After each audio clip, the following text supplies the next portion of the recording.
5, 4, 3, 2, 1. How about we do it again? 6, 7, 4, 3, 2, 1. I think I followed it. Okay, let's try one more I time. definitely. Ready? I can move you. Making review.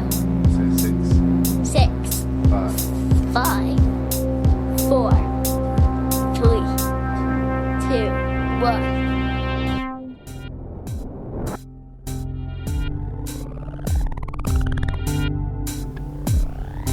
Can you believe it, kids? It is episode 19 of RankNReview with our returning guest, Lee Beckmann.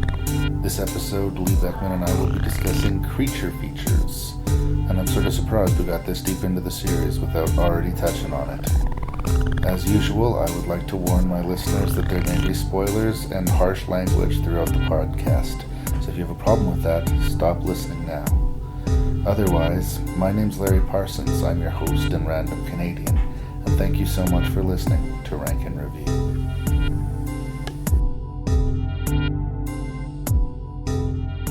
So believe it or not, Mr. Beckmann, we're about to record the 19th episode. I'm so proud of you. Of RankNReview. You've managed to convince a whole bunch of crazy people to make podcasts about horror movies. I am flattered that you've asked me back. Well, of course you're going to come back. And you're sort of a kindred horror movie spirit as far as, you and I seem to have a fairly ridiculously rich appetite when it comes to movies like this. Appetite is not the word I would use. I'd say small obsession. Well, give almost any horror movie a chance. Even if it looks terrible. I used to be the point where, I wouldn't turn a movie off, but I've kind of gotten over that in the sort of age of Netflix and other things, I'm if it's really gonna be killing my night to watch the rest of this movie, I will try some other, someone else's dream project. Our topic this week is monsters, and of course, it's amazing we got to episode 19 without hitting monsters already, and of course we're gonna come here again. Yes. There's no shortage of monsters, and this is not the A-list monster crowd necessarily. No. I tried to pick sort of a different type of monsters, but for the most part, the thing that these movies have in common is that they would fall under the brand creature feature. Yes, which is a genre that I love thoroughly and deeply. While we're at it, can I ask you what your favorite monster movie is of all time? The easy answer is, of course, Jaws, if you count Jaws as the monster in the movie. Yeah. That's the knee-jerk response. Yeah. I have a great love for the 1990 movie Tremors. I think it was 92 or 90 or 92. I don't know why I have such great love for that. It's a complete B-roll monster movie, but it's a lot of fun. It's one of the first monster movies that was seriously a lot of fun. Yeah. Well, I don't mean how well these special effects have aged now, but at the time it was sort of, it was a self-aware monster movie in a way that Scream was a self-aware slasher movie. It wasn't winking as directly at the audience as Scream but it was definitely did, knowing that, we're going to make fun of the monster movie. This is the template, and this is what we're going to do with it. Unfortunately, I don't think anything that we have in this list is going to come close to Jaws. No, I agree. As monster movies goes, it was a pretty weak list, but let's get into that. So the 6 movies that we're going to look into. The controversial prequel, sequel, come reimagining of The Thing, called The Thing. Yeah. We have a movie called The Cave, about a team of scientists, spelunker, underwater cave explorers. Spelunking, a job that you could not pay me enough money to do. I would just still say no. The environment itself is terrifying already.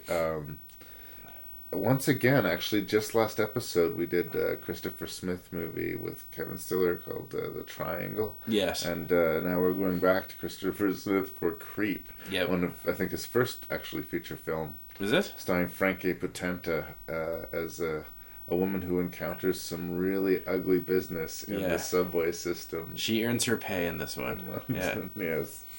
And then... Another often discussed director on this show, I actually just kind of shit-talked him not too long ago for a segment in VHS. Yeah. The Ty West, his very first...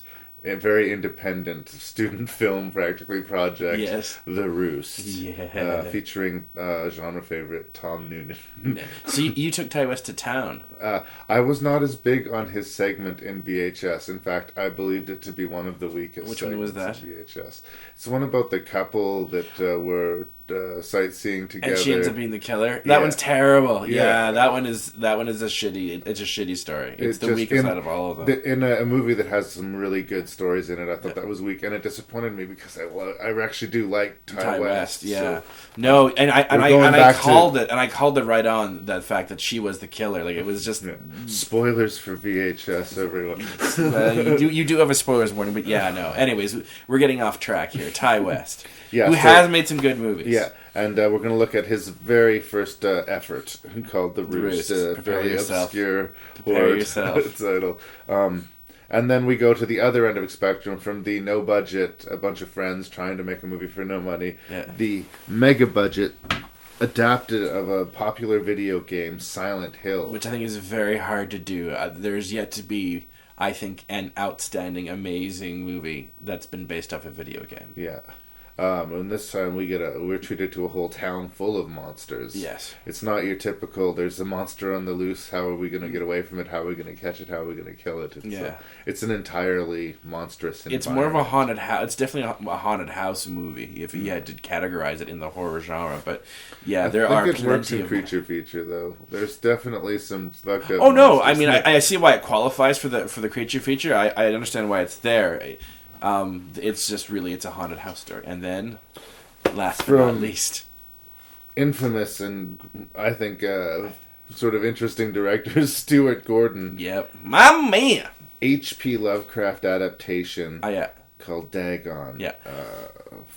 We talk about a loaded deck, whereas the remake come sequel of the prequel thing of The Thing have the cards stacked against it because it's on sacred text. Yeah. This Dagon movie seems to have it, it's sort of deck stacked to my favor, as I am a big fan of H.P. Lovecraft, and I do have a soft spot for Stuart Gordon. Yeah. I love his sort of everything's on the table approach to filmmaking. You can definitely tell it's a Stuart Gordon film. I've yet to see, what's that one where... It's Society, I think it's called. Oh yes, that's a very interesting title. Yeah, I know what it's about and what happens in the end. It's, in fact, I think a very literal representation on how the rich feed upon the poor. Yeah.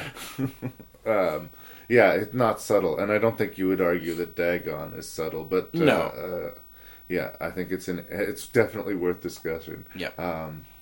Anything else we need to say, Mr. Beckmann, before we dive in? I think that about covers it. I say, get on with it. Let's do it. Once more into the breach, dear friend. You might want to wrap it up in a couple of days. Yeah, why is that? The last place you want to be is cooped up with a dozen Norwegian guys.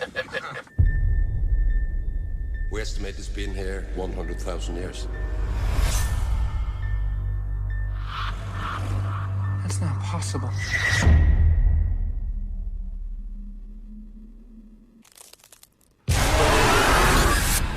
This thing detects its prey. Copies it perfectly. And then hides inside it. Not all of us are human.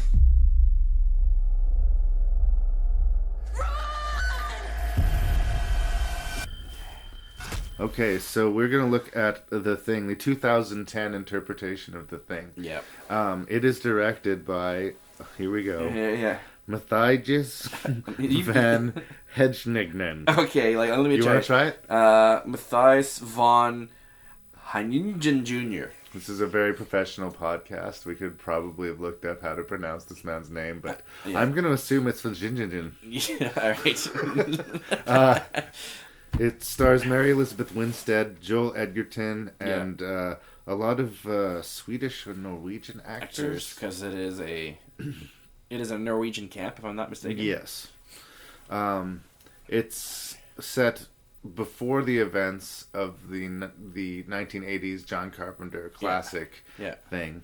All of these movies are sort of based on the story Who Goes There by John W. Campbell Jr. Yep. And the basic premise of the story is not so much a monster with big teeth biting your head off in the dark, but the sort of paranoid thriller aspect of not knowing who your adversary is, because your adversary can mimic anybody. Yeah, well, the short story was written during the 50s when McCarthyism was alive and well. So there's that whole paranoid, who is real and who is not, and you can't trust anybody. And they do, I think, go a little bit into the Cold War sort of era of the 1980s when this movie is set. Yeah. I mean, it's a period piece in a way, but basically it's all set in the South Pole in a very wind-blasted winter landscape. It could be any time, really. Yeah. But they're trying very hard to tie this to the original John Carpenter They even movie. use specific shots from Carpenter's Absolutely. original.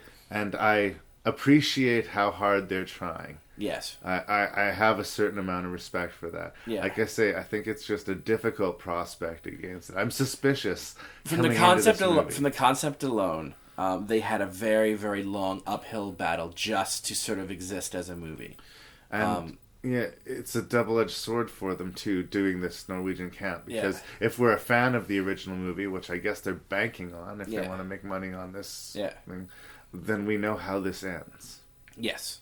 There's that right off the bat. So there's a lack of sort of suspense in that regard, as we know how this is going to play out. Yeah. So that works against it, and then you're also going to be compared, obviously, constantly, to John Carpenter's classic horror film. And right off the bat, when you've got that facing it, you've at least got to strike against you. Like if you're gonna play in that sort of holy water, it's one of the reasons why Aliens, I can't believe, is so good, is that you're being a sequel to a classic horror film, and you have to justify your existence somehow, and be part of the lexicon if it's going to be any good. Yeah. And it essentially is the same story as The Thing. And that's one thing that, kind of goes against it. But, you're fighting this uphill battle that you're going against one of the greatest horror films of all time, in my humble opinion.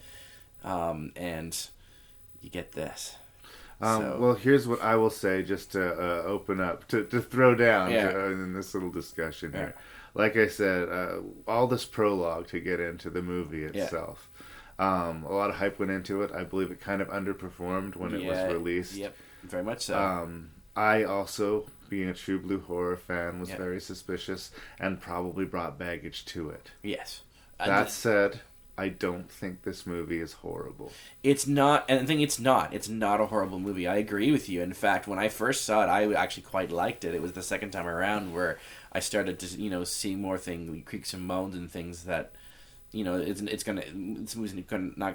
not gonna age well in some regard. It's not as good as obviously Carpenter's The Thing, and it's loudly not as good as Carpenter's Thing, and that's the biggest problem that it has. I think if it wasn't tied to the John Carpenter movie, if it was just its own thing, it might be more impressive. Yeah. We know, and I agree with you. We know how the story ends. It does take somewhat of the suspense out of it. So much baggage, as I say. I mean, I do like the fact that we get answers to questions that really Thing geeks really only sort of ask: is how did the axe get in the door? How did we see that person kill themselves that we saw in the station? Although we really don't see them in person. We just. Again, the attention to detail, the sort of split-faced, morphed creature of the thing. I just want to do quick service to the plot, just in case there's somebody listening to this podcast who doesn't know the basic story of the thing before we get too far along. Yeah. But scientists working in the South Pole in the freezing sort of frozen landscape there, find a spaceship frozen in the ice. And they find an actual creature not far from it. Yeah. and they bring it back to their station, Yeah.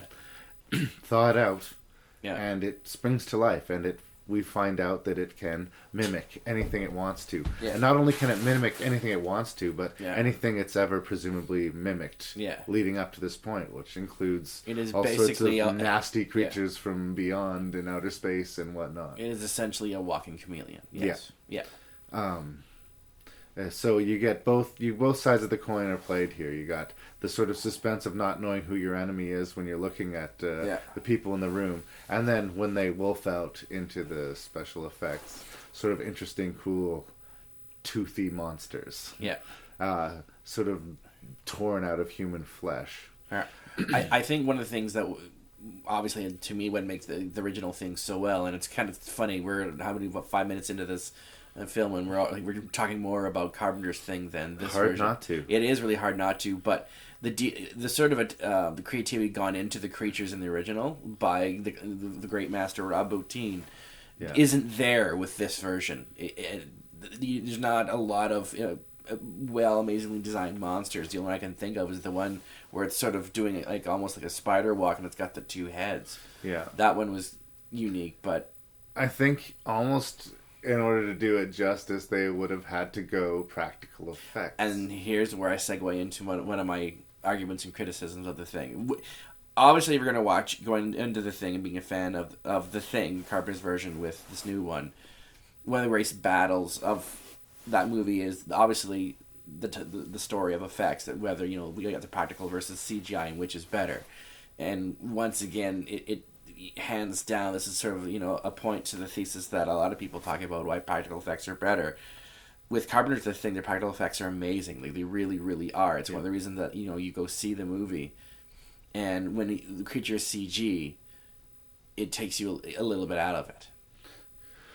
I think that the CG in the movie is pretty good. It is good. If they want to tether themselves this directly to the world, it should sort of look like it did in the original movie. Everything else is painstaking, so the CG is different. Yeah. And I think the issue there is, I wonder if there's anybody out there who could do the practical effects today as well as they did them in the early 80s for John Carpenter. Well, I mean, Greg Nicotero was probably the one who can answer that properly for you. He could take a whack at it. But. Yeah, but is Bottin retired? I don't know. I'm just saying it may not be easy for them to do it practically. I mean, obviously nowadays the easy solution is just do it in the computer. Yeah. But if you're going to pay homage to the thing, and like I say, to tie yourself so directly to the thing, you got to do a lot of practical effects. You almost have to go practical as much as possible. Yeah. And I know they do have some practical effects in this movie. They do. I mean, some of it is very practical effects. And some of the CG is good enough that it'll blur the reality for me a little bit. But I mean it. Yeah. I like how much this movie is trying, and there's some genuinely good moments. Yeah. But I think that it's hard for me to break down the group of people. I mean, I don't feel like I get to know the people very well, so subsequently I don't care as much when they die. Well, yeah, once again, one of the comparisons between Carpenter's version and this version is the red shirts. They spent a lot of time with the so-called red shirts in the thing, and they're all uniquely different. And that's one of the things that you gravitate towards the characters, where a lot of them are a bunch of Norwegians that look all the same. I can't believe I said that, but it's the problem with Alien 3. They look relatively, you can't really decipher a lot of them, and then they're dead. Yeah, I mean, I guess I could differentiate them. Well, yeah, I mean, that sounded bad, but wow. But I mean, they look all the same. Wow. Yeah. But everybody, like when people died in the movie, I just really didn't feel like, that sucks. We really liked that character. He was doing well. Whereas in the original thing, took its time to get to know the characters. Yeah. And I felt the dread for the characters more. Yeah. But again, we just keep going back to this over and over again. This movie's just getting shellacked by the fact that it's right next to Carpenter. So I'm gonna just try at this point. Okay, I'm gonna sever Carpenter from it as much as possible. Yeah. That thing doesn't exist. Let's try and look at this movie that way. Yeah. I still do not engage with the characters as much. Yeah. It's just. a standard creature feature. It really is not there. If you feel like watching a creature feature, this is one of them. Yes. But it's certainly not an A-list creature feature. Yeah. Well, let's talk about things that we did like about it, because I do think, again, we're sounding like we are, knocking it to pieces, and I do like it. That's the thing. What I do like about it, I'm glad that we learned something new about the creature and that it can't digest metal. I thought that was a neat little ticker to it. I love the attention to detail that it referenced to the movie that we shall no longer mention. Some of the smaller moments too, obviously we expect to see really gross out, fleshy creatures erupting from the skin. I kind of get like Clive Barker would really like this idea. It's sort of his wheelhouse. Yeah. But I like when you just sort of get a ripple, or like I said, this is one of them. Yeah. There's a little glitch in the Matrix, which happens every now and then. It sort of tips his hand sometimes, or the creature's hand. Is it a he, she thing? Yeah. I like the adversary in that it doesn't have a personality, and that it just sort of mimics whatever it needs to. Yeah. It wants to survive and presumably multiply. Yeah. But we don't. We have no access to it as a personality or anything like this. Yeah. So it is very much a monster. Yes. In that regard. Yes. And I like that. Yes. I like the opening of this movie. Actually, I thought it opened quite well with a couple of the Norwegian people driving in that weird tractor thing, and then they're the ones that discover it. The ice. Yeah. I thought that was actually a great opening for the film. Thinking, okay, a little bit different, a little bit creepy. How they got out of that ice, I would have loved to see, because there's some where we leave them and the opening credits start. You're just like, okay, they have to climb up there somehow. They're gonna have a really rough day. Yes. So I also like the opening. It is very different from the movie that we should no longer mention. Our lead, Mary Elizabeth Winstead. Interesting choice. Yeah, I really like her in a movie called Scott Pilgrim versus the World, and she's been good in other movies as well. Yeah, I don't know if she's miscast here. I don't know what. There's a sedateness to her performance. It's just a very cookie cutter role, and if that's going to be or is it McNulty? Is it McNulty? If that's going to be our McCready, you gotta have like a little more personality and spice. I know in theory it's the Joel Edgerton character, but yeah, McCready is the protagonist. She's a scientist. She's called in for this very miraculous find to sort of, figure out how they're going to approach exposing this to the rest of the world before they realize at this point it's just a frozen thing in the ice. They think it's fairly safe. Yeah. But you're right. I mean, there's no conflict for her. This is just a job. Yeah. She doesn't look like she's bored. There's just a weird detached quality to her. I guess like that's sort of a scientist sort of detached thing. Yeah. But even when Jeopardy gets big, I mean, I don't feel the weight of the situation coming from her and actually from a lot of the other casts. Yeah. I don't feel like this is dire. But I also do kind of feel like they've all read the script and they know that this is going to end with their death. Yeah. There's a sort of a tread to the end. Yeah. If you're a fan of monster movies, this is not horrible. Yeah. But if you find the original thing to be sacred text. It is not the sequel that the fans demanded. You will find something that bothers you. Yeah. Here's the thing. As I was rewatching this movie, I was thinking, well, if I was going to do a sequel to The Thing, what would you do? Because really, all they've really done here is remade it. Yeah. It's the same movie that to the original. And this is what's happening while I'm watching The Thing. I find myself ruminating on the other directions they could have gone with this. I understand how on paper seeing what happened in the Norwegian camp would be intriguing. And prequels are kind of the in thing to do, and I get it, and it's a good swing. Yeah. And it's not terrible. I wouldn't give it an entire thumbs down necessarily. You know what it is, I think, and I'll touch about this honestly with The Cave as well, but it commits one of what I think the cardinal sins of movies, where it's not great. There's really, it brings no new ground. It does everything well, and it's not like so bad it's good movies where it just utterly tanks. Yeah. It is just, I hate to say this, mediocre.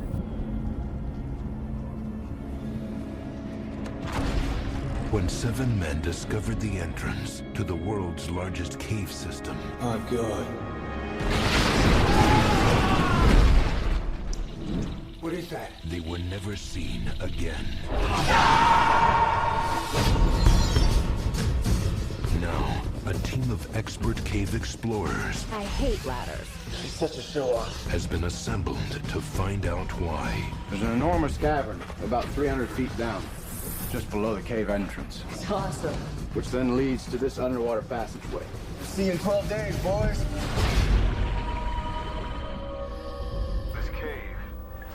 Okay, next on the agenda is The Cave.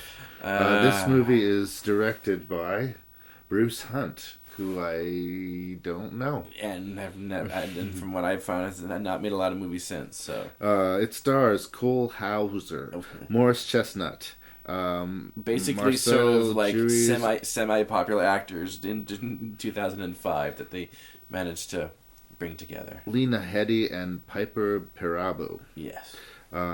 It's, I guess, about a team of underwater cave explorers, spelunkers, whatever you would call them. Yeah.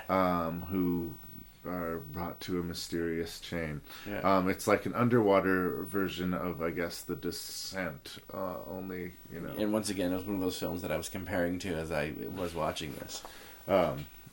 Yeah. So, what did you think of The Cave, Mr. Beckmann? Before I say anything about The Cave, I first want to reveal something rather important to you. Something Okay. that I've been holding in for quite some time, but I have a new man crush. All right. And his name is Cole Hauser. Oh, very nice. Yes, Cole Hauser. He seduced me with his eyes. Yeah. Cole Hauser is awesome. In fact, Cole Hauser is so good that one of the Jerrys that we're going to have is the acting category, which will be named Best Performance by an Actor Who Is Not Cole Hauser. Cole His Hauser. awesomeness disqualifies him from consideration. I have to tell you that his performance as an underwater spelunker who becomes infected with a parasite is the best. I believed it, man. Yeah. I believed it. He seems to have fallen off the dimple chin family tree of the Douglas family. Anyways, I want to talk about Cole Hauser. Yes. Cole Hauser was born on March 22nd, 1975 in Santa Barbara, California, as known as Cole Kenneth Hauser. He is the son of Wings Hauser, another B actor who, you know, did such classics as, I think, Street Force or whatever. One of those B actor movies as well. His first movie, can you guess what it was? School Ties. With Ben Affleck and Matt Damon, and that's where they made friends. Although I think one of his big claim to fame, I guess you would say it, was he's in Dazed and Confused as well. Anyways, Cole Hauser is awesome. As you can tell, I totally took this movie very seriously. I mainly remember Cole Hauser from this and Pitch Black. Yes. Creature features. Yes. The Cave. Wow. Yeah, I thought you were mad at me for making me watch this Oh, movie. really? Ouch. The Brave Cave is a bad movie, and once again, there's lots of things wrong with it. One of the things, like I said, the same thing with the thing is that, as I said, it commits this cardinal sin where right off the bat you know that it's not going to be like a great movie. It's a creature feature and it does all the job, and there's nothing really new that it does. And but it's not terrible either. It's not one of those things where you can see glaring, mistakes. So it's not as bad as like something like Battlefield Earth. It's not loudly awful. No, it just once again it's meh.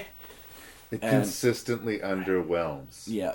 I can think of one sequence. Yes. In this whole movie that I thought It was that was rather a good. impressive. That It was a good impressive. sequence. Yeah, the one with Piper Parabo. And once again, we're getting names completely wrong in this cast. The gist of the story is a new cave system is found. They are exploring it. They encounter a parasitic organism of some kind that sort of creates new life out of the life it infects. And similar, I guess, to the Thing concept, this is sort of a more primordial idea, I think. Yes. But I guess the concept is interesting enough. When you're exploring new cave systems, you can encounter new species. Typically, they will be microscopic or whatever, but fair enough. We want to see a monster movie. This is a good place to sell it. And in an underwater cave system like this, I would go for maybe really teethy underwater shark monsters. Bring that.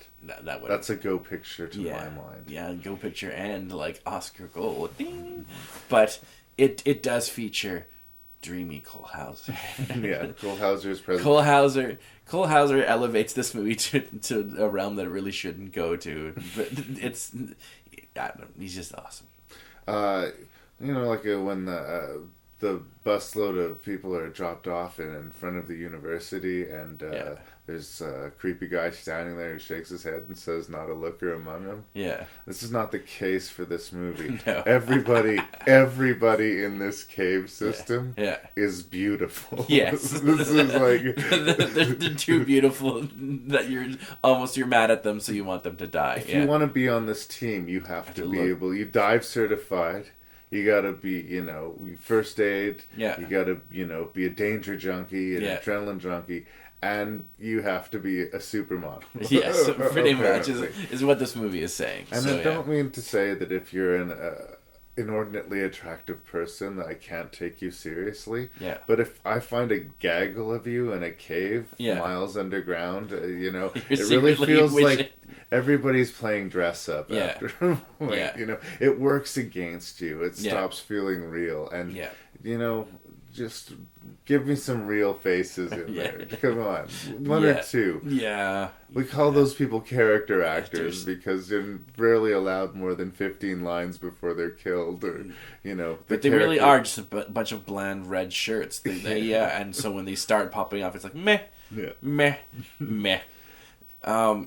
Like, really, you've got Morris Chestnut, the dude was in Boys in the Hood, who you've got Piper Perabo, who I've seen her in, a fair bit of stuff. And you've got that actor Lena Headey, who I just recently saw in this Dredd reinterpretation, Judge Dredd movie.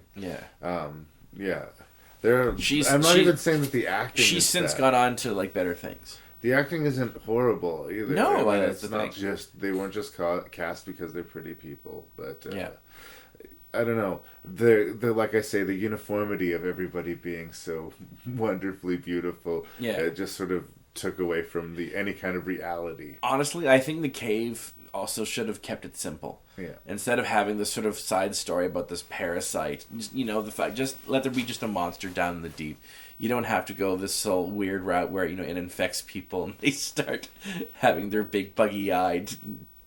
There's a tagline, I think, for the movie. Yeah. I don't know. Oh, yes.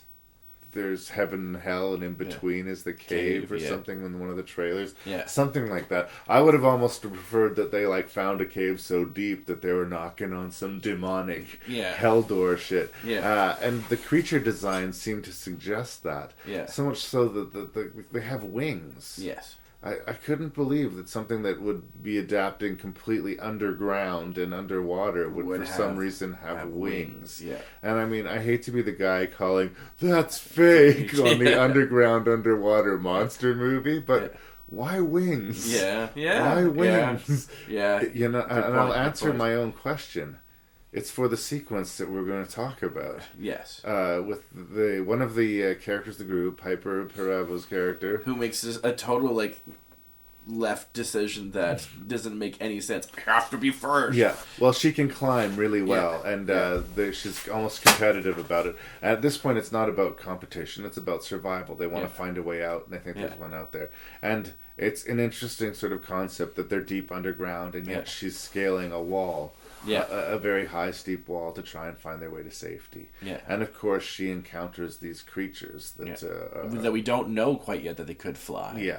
And that's when it's revealed. And she's swinging by a rope, and you can see the creature's point of view, and you're not quite sure what to expect, and it pays off very well. Yeah. I feel like this scene was like an excerpt from a better movie that suddenly got cut into this movie, and then the movie sort of continues on. I will give The Cave this. It does have that one amazing sequence where she is literally jumping. She jumps from one, would you say, hill to another, or whatever you want to call it. Basically one hole to another Yeah. without the safety of her rope, and Yeah. in great jeopardy from the creature. That is a well put together sequence, but beyond that, it just sort of, and also, are we led to believe that some of the creatures that they found out there are the search party all that years ago? Yeah. That we see, is that... I believe that is what is implied, that they've sort of monsterized. Yeah. And that would be their fate and whatnot. But it doesn't matter, because it has Cole Hauser. Yeah. Well, your attraction to Cole Hauser notwithstanding, I just did not emotionally engage with it. Yeah, no. Again, if you want to turn off the lights and watch the pretty show, look at the fancy special effects, you will forget it as you watch it. Well, the thing is like, it's like he starts acting in a different movie as the movie goes along. Everyone else is trying to be sort of like super serious, and he goes into over the top sort of just goofy acting, and you sort of think that he was clearly getting different direction from the director than the other actors were. Well, he's a lead role in a big budget creature feature. It's probably a good payday for him. He's just trying to do what he can to earn his paycheck. I guess so. Everybody was trying, and I appreciate it. Again, Yeah. I have a soft spot for these kind of monster I do movies. too, and I'm glad I saw it. But there are many better creature features than The Cave. Yeah.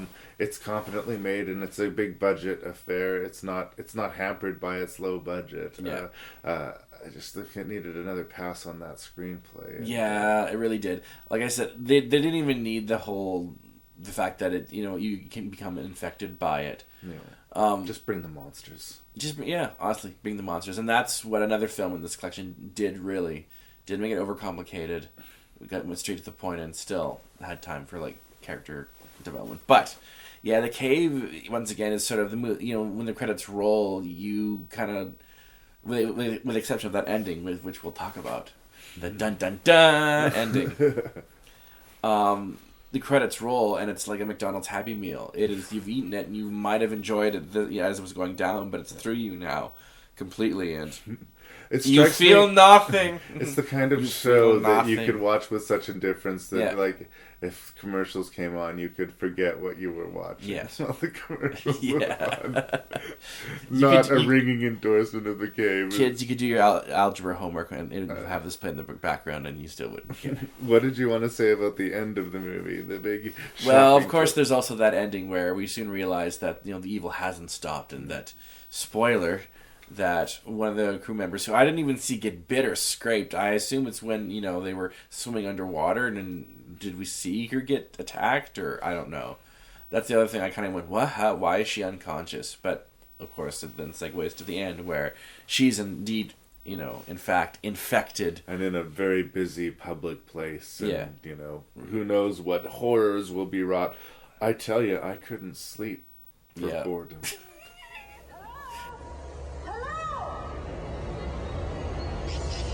Excuse me.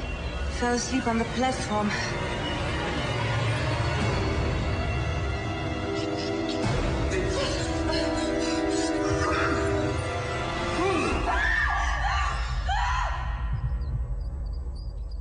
I might have to rename RankNReview the Christopher Smith Fan Club, because I think this will be his entire catalog now. I think that we will have reviewed by the 18th episode, and it's just people have been picking, Still haven't seen Black Death, so I have not seen his entire filmography. Yeah, but as of this episode, we will have covered everything up to date in 2013. Well, he's a talented man. He's a talented man. And he's made a good movie here. It shows it right out of the gate with Creep. I actually have a little crush. You have your Cole Hauser crush? Yes. I kind of have a crush on Frankie Potente. I understand. Frankie Potente is a very, very attractive girl. I was completely in love with her in Run Lola Run. Yeah, that's where I knew her from. Yeah. And it was kind of nice to see her. She's also going to do a lot of running in this movie, and she does. She does. That was one of the things I remembered about thinking, wow, she's made a career out of running, which she does a lot of in this movie. Yeah, but I understand. She does a lot of running in this, but it's a different animal. She's playing a different character, and it's nowhere near as manic and crazy as Tom Twyker's, Run Lola Run. But I liked seeing her play this character. Yeah, no, the sort of kind of socialite party girl who has a little bit of attitude is definitely a It's complete... like she's kind of a mean drunk, maybe got a little bit of a chip on her shoulder. Yeah, but once again, you like her though. You like her that she's fiercely independent. There's enough there to... She's got attitude, and Yeah. she's maybe a little bit self-possessed, but we're going to be on her side because nobody deserves anything really horrible like this to happen to her. Yeah. I like the simplicity of the scenario. Yes. You are a little tipsy, and you're waiting for your subway, and you drift off, Yeah. and you wake up, and you're in this empty subway station. You've missed your ride, and you're kind of locked in the underground. Yeah. This very same creepy environment is used in... we talked about American Werewolf in London last time you were on the show. Yeah.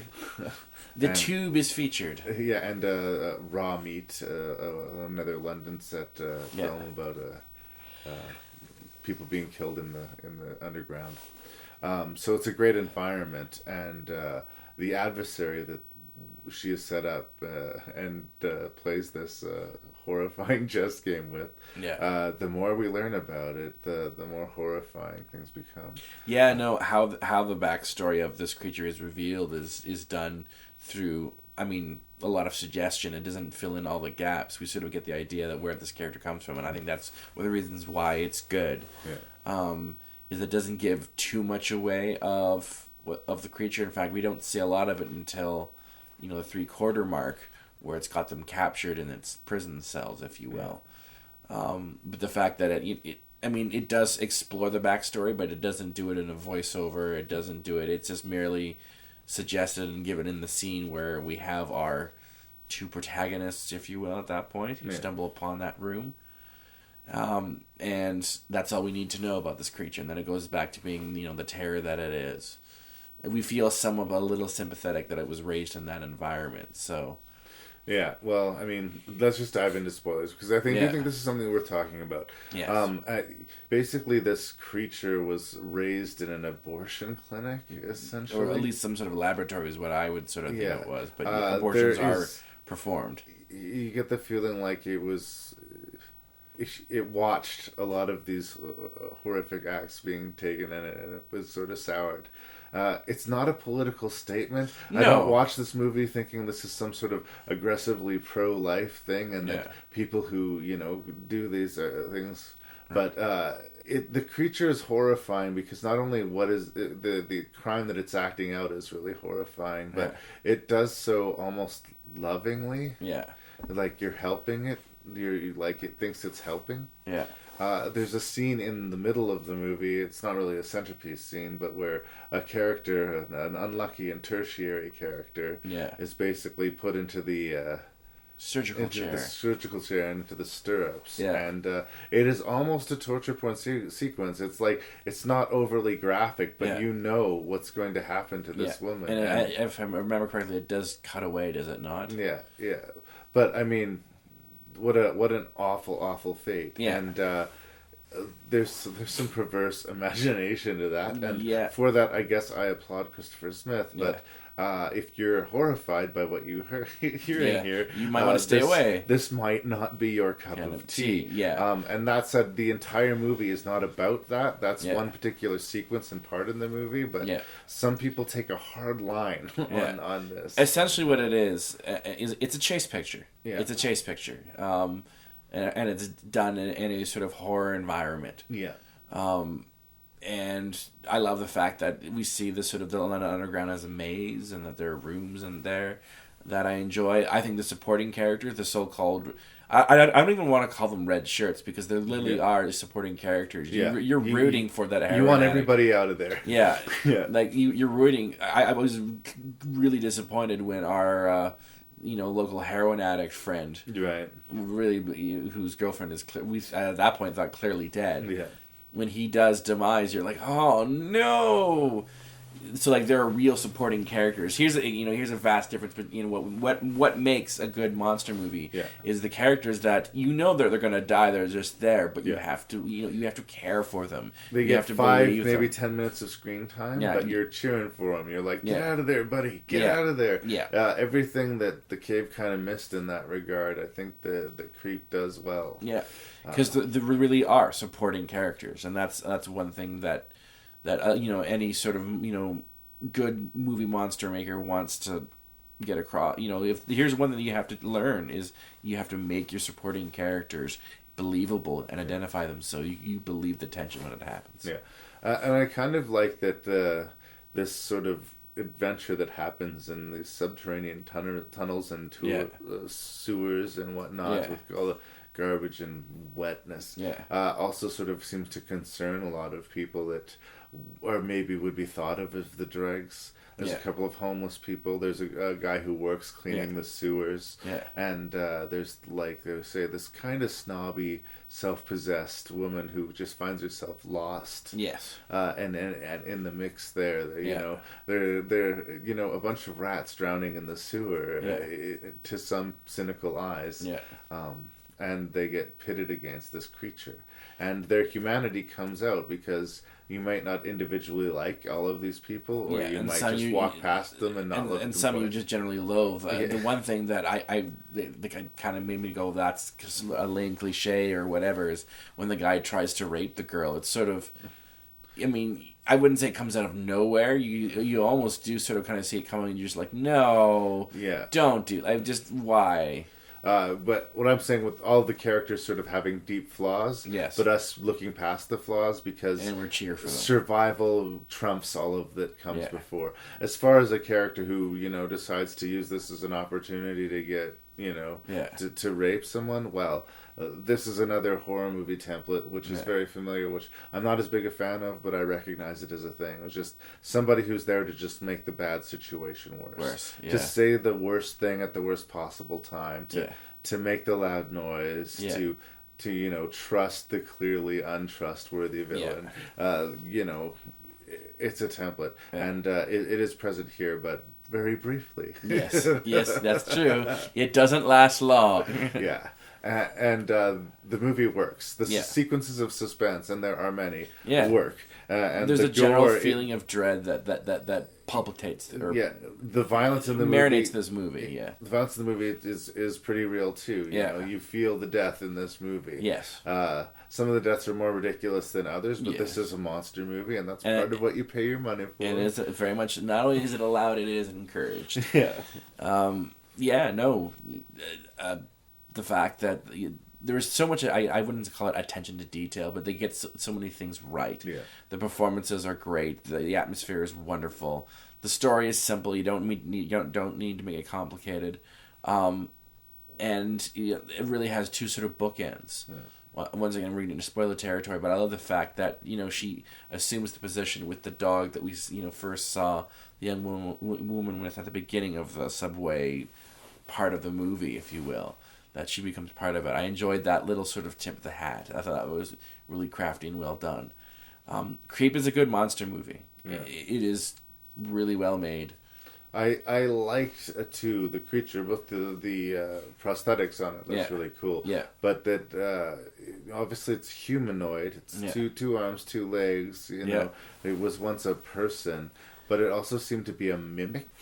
Like you said, like for some reason it was forced to watch all of these procedures take place, so it mimics, trying to comfort somebody who's about to go through this procedure. Really, in a lot of ways, almost becomes a slasher film, but it is a very well made one. What I'm saying with the creature and the way it mimics and things like that, when it's being beaten and pulverized and it starts begging, please don't hurt me. It doesn't even seem sincere that it's begging, please don't hurt me. It just knows that in the past when it hurts people, that's what they say to try to get it to stop.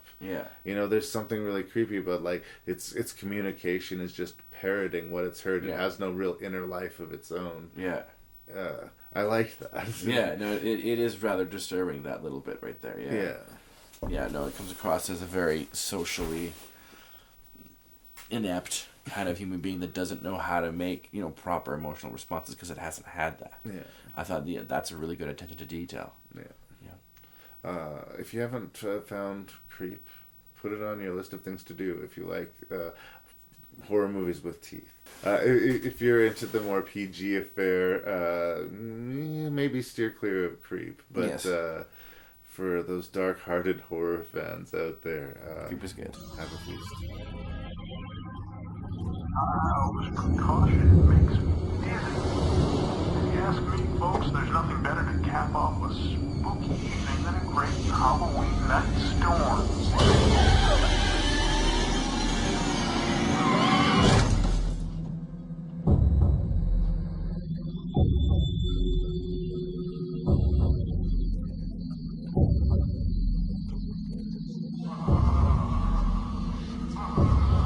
This looks like it just happened.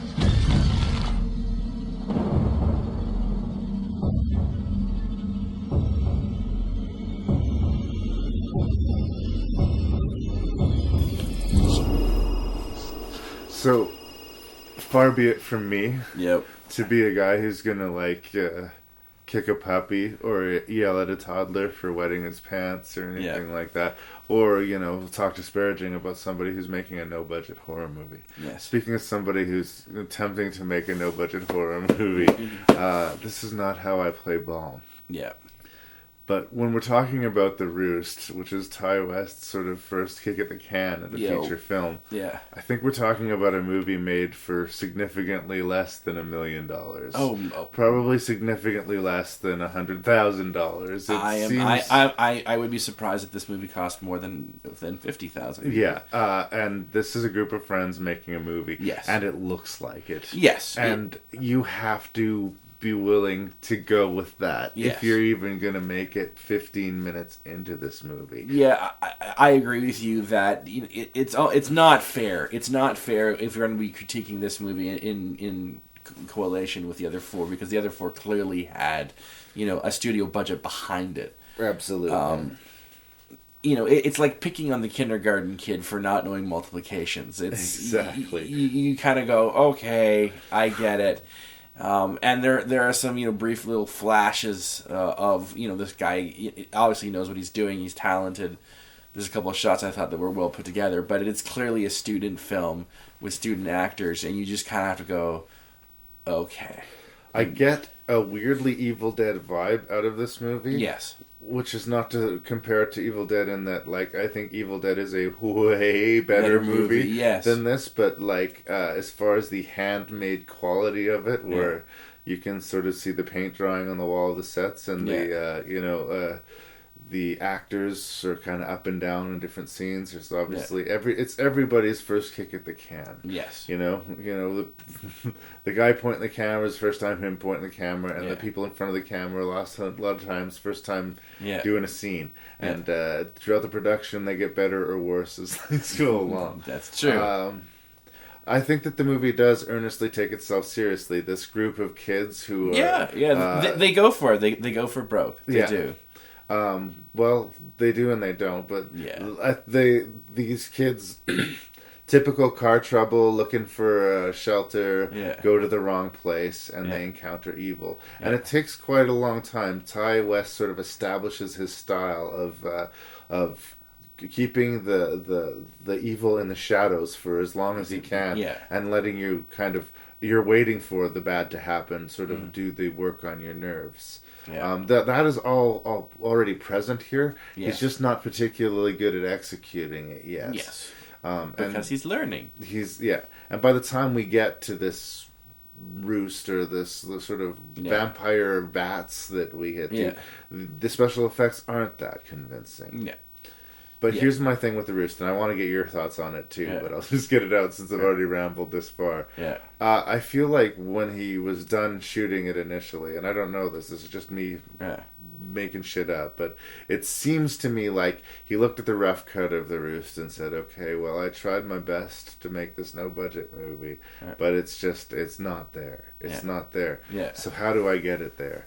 Well, I'm going to add a bit with Tom Noonan. And I don't know what his connection with Tom Noonan is. He used him in House of the Devil to much better effect. I don't know if they shop at the same grocery store or whatever. Oh, I'm sure they know. There's some kind of connection there, obviously. And all of a sudden it becomes like it wants to be making fun of itself after the fact. Tom Noonan will randomly show up to ask how the kids are doing and if you're scared and what's going on, and wink wink. And it is not really in keeping with the rest of the movie. It's not needed, really. Like the movie is 80 minutes, and you almost sort of think like, why is it there? Well, I think it's there to make the movie feature length, personally, and it does sort of feel tacked on. Yeah. That opening shot where it's going through the entire house until it finally reaches Tom Noonan goes on forever. And it's so not needed. Just say, look at me, I'm a filmmaker. And I do think that Ty West is the real deal, and I think that everybody has to start somewhere. The man has made good horror films. The Innkeepers is good, and House of the Devil is good. Yeah. But the House of the Devil is almost like an homage to that, late 70s, early 80s horror films that used to be quite popular, and that's well done. And the Innkeepers, with that, it takes its time with its characters, takes its time with its atmosphere and that sense of dread, and then builds it up. Yeah. There's definitely a certain trademark to him. Yeah. Again, this is not going to rank high on the list for me. I feel like we're picking on it because I know, and it doesn't have the budget. It's definitely the lowest budget, and it's but you have to judge it on its merits. There's interesting things to be said about it. The people involved. Yeah. Another interesting person that I wanted to mention was Larry Fessenden, who shows up in a one-scene role and basically gets killed. Which, if you look into his acting career, actually happens to him quite a bit in movies. He's in one scene and he gets killed. Yes.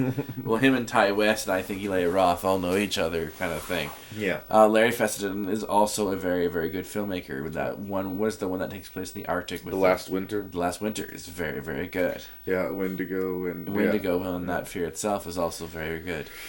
Yeah, so it's great. There's obviously a lot of people who are going to go on to do great things, and there is some sort of interest value for real aficionados, people who really get their beak wet with the horror genre.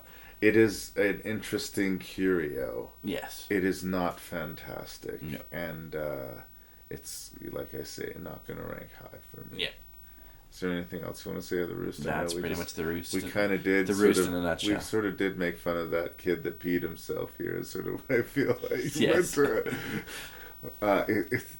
It is what it is. I feel bad for speaking of it in this way. It's a no-budget movie with a lot of ambition. You know what? I think even Ty West and Larry Fessenden would agree if they were doing the podcast that they would put this as the look, guys. I'm sorry. This is their first one. It's their first little baby. Yeah. But I love them for trying. I love the ambition, and I love we don't have the means to make a movie, but damn it, we're gonna try anyway. We're gonna do it. Yeah. So, all right. The Roost. Yep. He tries so hard. Honey, sometimes when you go to sleep, you go on a little walk, and sometimes you talk about a place. I don't remember. That's why we're gonna go there, so you can remember.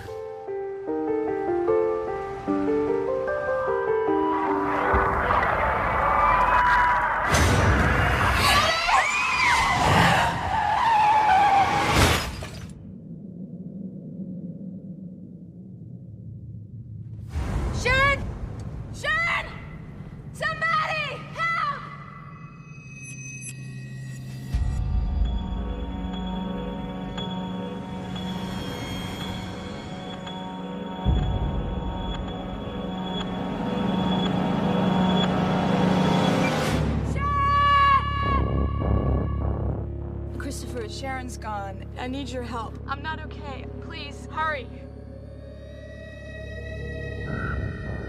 The fire started 30 years ago. So I, unlike most of the world, am not a huge video game player. Yep. I'm not very familiar with the world of Silent Hill. But I did play some of it. I've never got deep into any of the games, but I understood that they were beautifully crafted, that the world was suspenseful, and that they made an effort at cinematic storytelling in a video game world, and that if ever there was a game at the time that was sort of crafted to be made into a movie. Silent Hill definitely begged that. Yeah. Christoph Gans is the director of this. Did he not do the Brotherhood of the Wolf? I believe he did. He also did Hitman, did he not? I will take your word for that. I think he did. I could be wrong. It stars horror genre favorite Radha Mitchell, Australian actress who seems to really like the genre. She keeps showing up in horror movies. It pays her well. She's also really good in high art, if you've ever seen that. basically, my friend Jeremy Cook's Cole Hauser is Sean Bean, who's also in this movie. Cole Hauser. We've See, got every single time you say his name, I purr. Laurie Holden of The Walking Dead fame. Yes. Deborah Kara Unger, Canadian actress. Kim Coates, Canadian actor. Local Boy. Represents Saskatoon. And Alice Krieg. Interesting cast. Yeah. And a very sort of artful approach and direction. Yeah. My first pass of this movie, I remember not being a big fan of it, and my sort of overarching memory of it being Radha Mitchell walking through very beautiful, very dark landscapes, calling out her name of her daughter endlessly. Yes. 2 hours went by, and I didn't really get that much out of it. Yeah. For the podcast again, I'm revisiting the movie. Yes. And I found a lot more to like. Yes. So there's actually a lot of good things that go on with Silent Hill. So I'm going to ask you, I'll put the ball in your court. Well, one of the first things when one watches the cinematic version of Silent Hill is that it is a really well shot. I'd want almost well made movie. It is very well shot. It's a very pretty movie in a dark gothic sense. There's a lot of attention to detail and craftsman's work that goes into the sets in this movie. It's an entire world that is being created here. Yeah, and you have to sit and admire that, if anything. I mean, it's not in the world building sort of Lord of the Rings scale, but this town of Silent Hill is a whole. It feels like an otherworldly place, and that is achieved well, and big points for that. Yeah. I also sort of applaud the fact that they were going quite serious with this movie. It's not a tongue in cheek. It's not done for laughs. There's some the actors try really hard and create really believable characters that are going through their conflict and having pathos. I love how this movie starts with them looking for their daughter. Yeah. It's well done. Roger Avery, one half of the Pulp Fiction duo, wrote this movie, and this was long after his own car accident where he went to jail for a bit, kind of thing. This was his comeback movie, and there are some really well written moments in this movie. For the most part, I do find my memory of it is consistent to this regard. Yeah. It is a whole lot of Radha Michelle walking down. Therein lies the rub. There is a lot of that. The movie is just over 2 hours long. Yeah. It's very rare in the horror genre that you sort of go beyond the 2 hour point. You don't see a lot of truly epic horror movies. Yeah. And I applaud this attempting to be that. Which is kind of funny because the game, that's what a lot of the game is walking down dark, creepy hallways, sort of, freaked out by the ambiance and the setting and the sound and everything. That's what the game is. Yeah. And I think that's part of the problems when it was trying to emulate the game very, quite a lot. That's when it really started to hurt it in some ways. Suspense, but then you need payoff. And the payoffs sort of come slow in the first half. Yeah. I do like that the movie is populated with very strong women, pretty much exclusively. Kim Coates and Sean Bean are so on the sidelines as to almost be superfluous to the action. Yeah. Sean Bean's trying to find Radha Michelle and his adopted daughter. Yeah. And Kim Coates is the local law enforcement who knows a little bit about the history of Silent Hill, but their scenes, while they're happening, as good as those actors are, I'm just waiting to get back to Radha Michelle in Silent Hill. Yeah. And I know when we establish her, she's going to be walking down a hallway calling out for her daughter, because that just happens again and again and again. Laurie Holden, who's a very strong actor in herself. She plays a sort of really kick-ass, tough-as-nails police officer who gets sort of caught into the situation by unlucky circumstance. She's got no personal investment until she's thrown into it. Deborah Kara Unger is sort of the ultimate victim mother figure of Silent Hill. Yes. And Alice Krieg is this sort of cult leader. Yes. Who is wisely cast. Yeah. All of that works for it well. Yeah. the emotional tone of the movie, I don't know, detached isn't the right word. No. In fact, I think it starts off strong where you are drawn in emotionally to this movie. I think, where it starts to hurt is those really long sequences of Radha Michelle walking or running down a hallways. It repeats that, 4 or 5 times, and after a while, you're like, move the story along. Yeah. And move the story along. And that's a problem with the game itself. I've played 1 and 3. Honestly, what they should have done is basically done number 3 on the screen, which, there's a big twist at the end of the movie, and it's a mystery, and the story is still engaging enough. But, I digress. That's one of those, if I did Silent Hill. The environment is rich, and the cult aspect I like. And it's very rare that the cult thing is done in a movie well. Yes. And I kind of like their sacrificial offering altar, how it's done sort of old school witch burning style. There is a real creepy underground gothic appeal, and it's well rendered. Yes. I feel detached a little bit from the movie for some reason. I don't know if it's because I'm not as familiar with the game. I certainly didn't feel moments where they were winking, saying, "Hey, remember this from the game," which is, I think, a good thing. Yeah. I want to be able to get into the world, being, just as a film goer. You're not just doing a tribute to the video game. You're making a movie in theory. And I guess the great sin, and this is a movie that I like, and I would give a positive review, is that I think for all of the work, it's not that scary. It has its moments. I disagree. It has its moments when the horn goes off and it turns to black. I thought that was a great setup and caused a general sense of tension and dread. There were moments where I was like, whoa. And it takes a lot for me to feel tension and dread in a horror film, having seen so many. Because a lot of horror films rely on, cliches and the beats, and we almost expect that. There is a general sense of dread that I felt with Silent Hill. Is it overly terrifying? No. No. But I love the creatures. Yes. I love the look of the creatures, and I assume a lot of them are probably directly from the game. Yes. I don't know if they are invented any. Triangle head. The pyramid head I know is definitely from the game. Yeah. And that sort of weird, almost half-melted formed creature that sort of wobbles. Those weird spitting creatures, which I remember doing battle with in my brief encounters playing the game. Yeah. And they're really well realized, and a lot of them were fairly practical. Those spitters that walked around outside, those were actually people in suits. Yeah. See, I want to talk about those characters, those nurse characters in that sort of mummy outfit. That sequence where she turns off the flashlight and she walks through all those statuesque nurses. See, once again, that is a well-made sequence, and to me caused a sense of dread, even though I know that's from the game and she will survive it.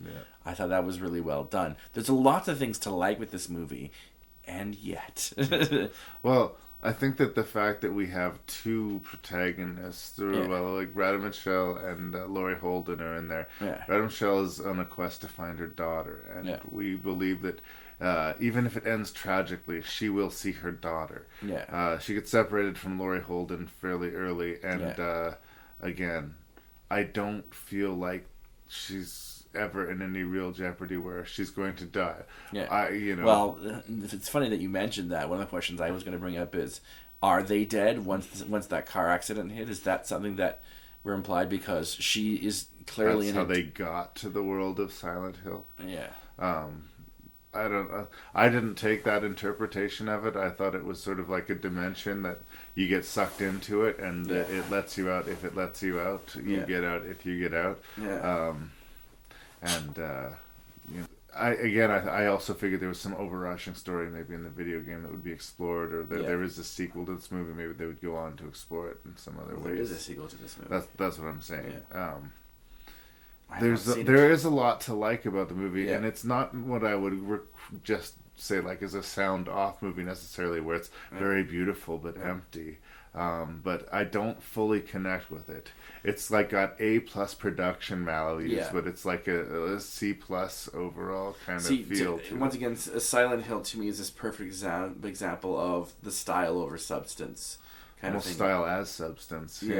Where like I said, it is beautifully put together. Like, not only just like the sets and the costumes, but like, you know, clearly a person with talent. Like the shot sequences and how it's framed is all really well done. But yeah, you have a hard time connecting with the story overall, where where you should be lifted at the climax at least. It's sort of like, okay, yeah, she showed up, and it's that. I think that there are things you were talking about. Roger Avery's script. Yeah. Some of it is good. Some of it is there's just flat exposition. Yeah. That's basically what Kim Coates' lot is. Here's the history of the town. The Kim Coates character is just really all exposition. Yeah, and he does it well enough. Yeah. But when Roddy Michelle needs information, Deborah Kara Unger sort of slouches in from the shadows. Yeah. And, she's a very beautiful woman, and it's kind of cool to see her playing, not necessarily a hag-type creature, but, not being this sultry, character. She's not usually the vixen, which she's portrayed up until that point.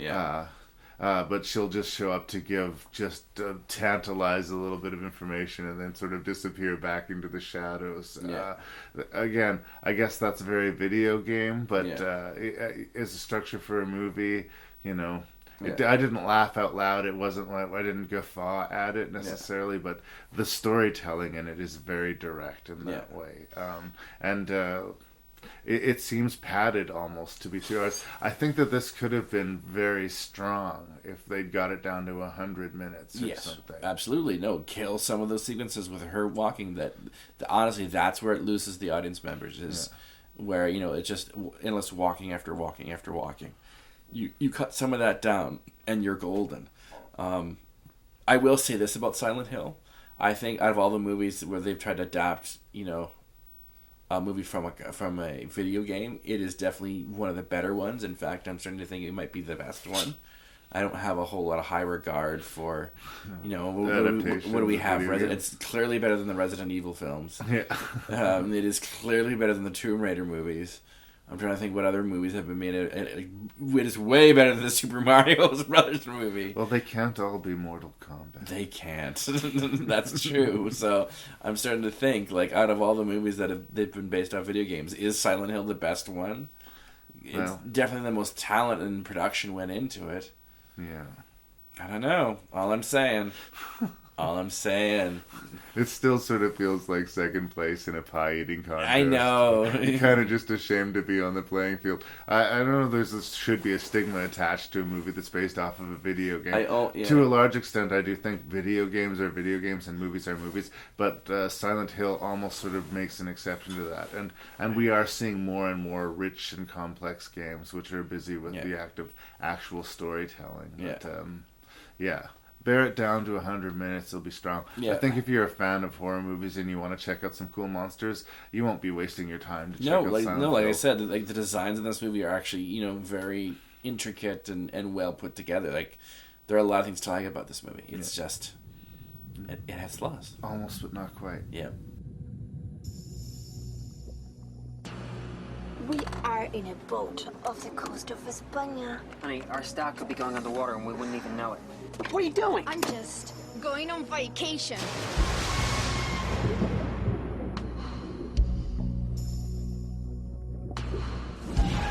I'd say we've got a storm coming up. Brace yourself! We're gonna have to take the raft into that town for help.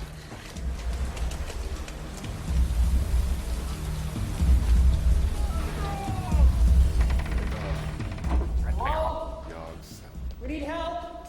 All right. Which church is this? Right? Yeah. It's rolling. All right.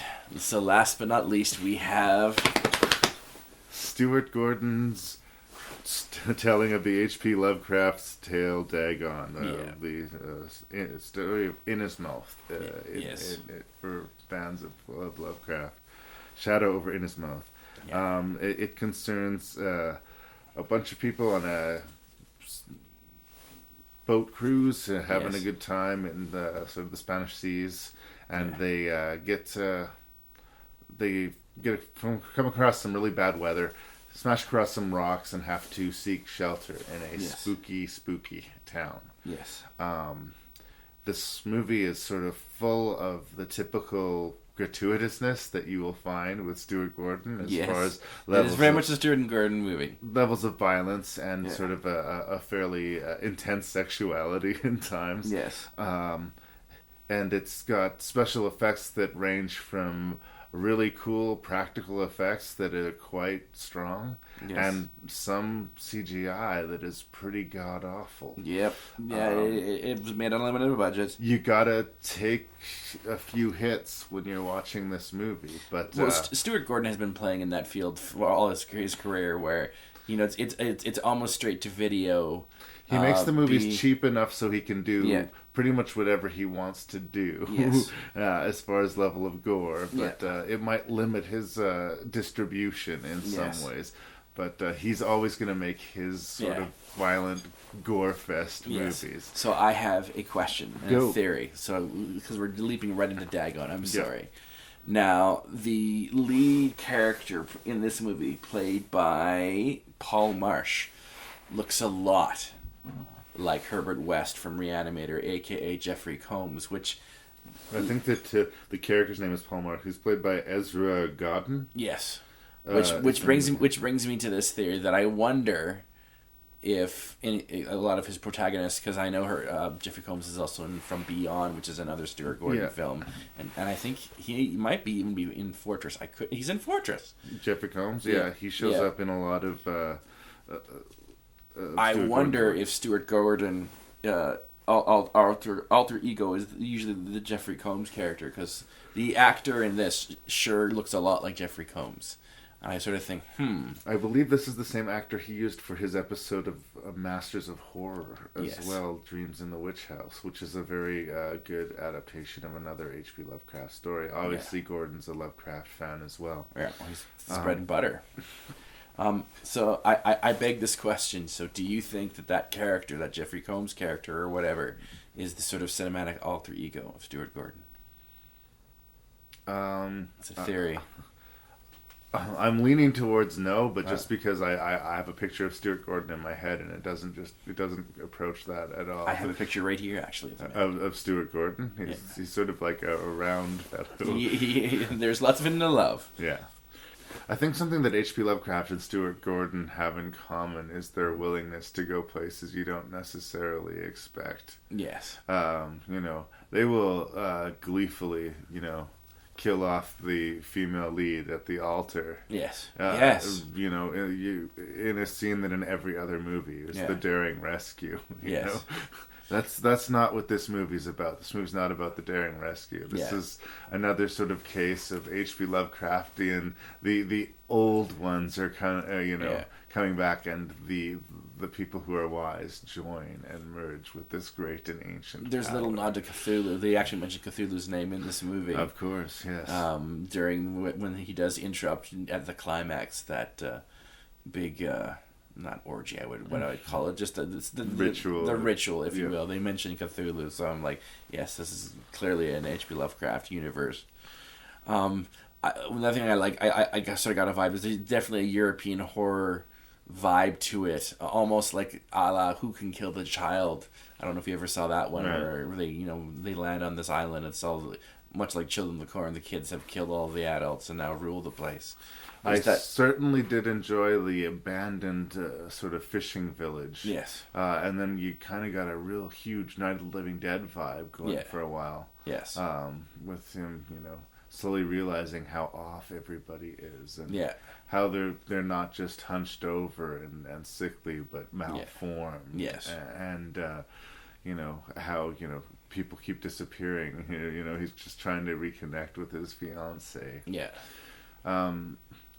Yeah. There's the real theme of the story and the movie is sort of cruel fate. Yeah. There's sort of an inevitability. There's nothing that you can do to escape your fate in this world if you're fated to do something. Yeah. And in the end, you have to sort of embrace your fate to find any kind of joy, even if your fate is to become a monster. Yes. there's a lot of really memorable sequences in this movie. I think one of the standout ones for me when it first passed, there is a scene of torture and execution. That is well done. In which basically a person's head is essentially peeled like an apple. Yes. While they're alive, I mean, presumably some point during this operation, I'm sure that if we had to, I'm sure that he, due to shock, probably would have passed out at least. It's done with practical special effects, and it's really cringeworthy. So well it's very, very well done. Yeah, and just on the right side of cartoon, but still very much horrifying. Yeah. It feels appropriate to the movie you're watching. Yes. It is excessive, but no doubt. Yeah. But you don't necessarily feel completely blindsided by it. Yeah. But the strength of those effects, as I said, are counterbalanced by some CG that it is really not good. Yeah. I'm particularly remembering like a blood trail underwater. Yeah, there was a couple, and also like sort of the underground. I think a lot of the underground water sequences are not done really well. Yeah, the backgrounds and some of the creatures that we'll see in the water do not convince. Yes. And that sort of takes this movie down to the B-level quality, which is kind of unfortunate because I think that the story is a really, really good one and sort of deserving of A-list treatment. Like the rest of Stuart Gordon's films, he'll never be known as being a brilliant screenwriter, and once again Dagon falls into the same category where it's a great story, but some of the lines the actors have to try and chew out is not good. Well, and you mentioned European influence. There's a good and bad aspect of that. Yeah. The cinematography is strong. The sense of atmosphere and place is strong, and I can appreciate that. Yeah. But a lot of the actors seem to have their voices redubbed in the movie, as often happens. They shoot it in various European markets and to find a way to get the film done as cheaply as possible. Yeah. And then they try and tinker with it in post by dubbing over their voices. And 9 times out of 10, I find that very distracting. Yeah. And it's one of those things that sort of takes that movie down to the B level. Yeah.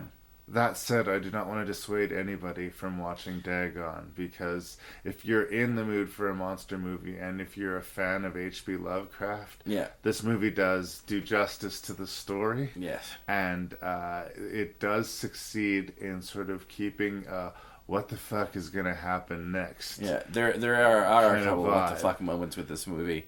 It's quirky enough that it stays with you. It's like I said, it's not a monster movie where it goes through your body like a Happy Meal and you soon forget it. There are things that do stay with the movie, and like I said, I've now seen it 3 times. If I didn't like it, I would be hard pressed to at least see it again. So there is something about Dagon. I have not read the short story. I'm just now getting into H.P. Lovecraft, actually his written work. So there's something about Stuart Gordon. I don't know quite what it is. It's his weird sort of sense of humor, but his films do stay with you. And this one clearly does. There's just something honest to me about Stuart Gordon. About like the fact that his movies are low budget and handmade, but he completely embraces the sort of sex and violence of the genre in a way that, well, like I say, is somehow honest. He knows who his target audience is, and he goes to it. He will never be an Academy Award-winning filmmaker. But he is like the Roger Cormans of this world, where and honestly, to me, he has an amazing life. He gets to make monster movies for his living. That's what I he do does. feel like he's making exactly the movies he wants to make. I'm sure that he makes compromises, and like he would, sometimes dream he had, $100 million budget, but you always know when you're watching a Stuart Gordon joint, and it's almost always worth the price of admission, and Dagon is certainly no exception. So big thumbs up from me for Dagon. Is there anything else you want to say? No, I think that's pretty much it.